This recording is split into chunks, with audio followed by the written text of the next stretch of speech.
Hello everyone, in this video we are returning to page 11 in the notes to now apply what we have learned about horizontal asymptotes to our end behavior.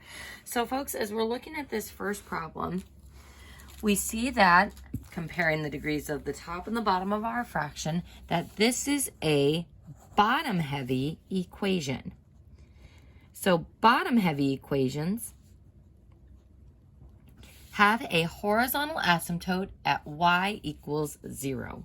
Because again, the bottom is going to be getting much larger, much more quickly as we approach infinity. So we're going to start approaching 0 for larger and larger values of x. So what does this mean about our end behavior? It means the function as x approaches negative infinity is going to approach 0.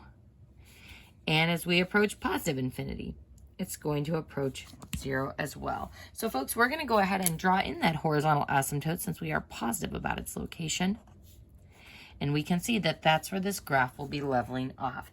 Now, I did say we can cross these asymptotes, usually in kind of the middle-ish of the graph, but normally as we approach the value, we're always going to have values for these fractions, and there's no way it's actually going to be equal to 0. So when we go to state our range, we can see that it will still level off at 0. So we do have a break there because we don't get any values. I don't see my graph crossing there. And then we resume at that hole at 1/7, covered going up towards infinity. Now, we're going to go ahead and do the other horizontal asymptote problems first, and then we'll talk about finding our limit from both of these directions. So moving on to our next problem,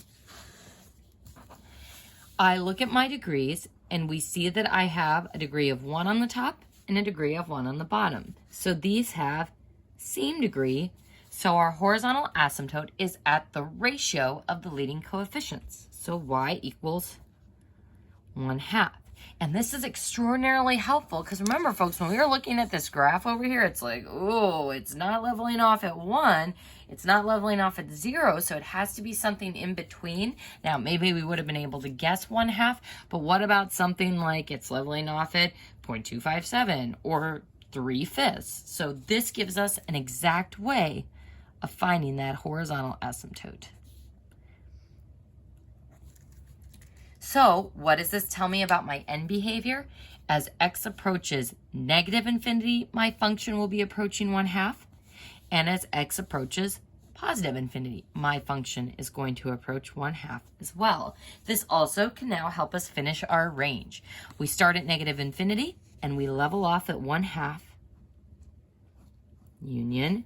We resume at 1/2 and are covered to infinity. Ta-da! So now we have found the range for that expression.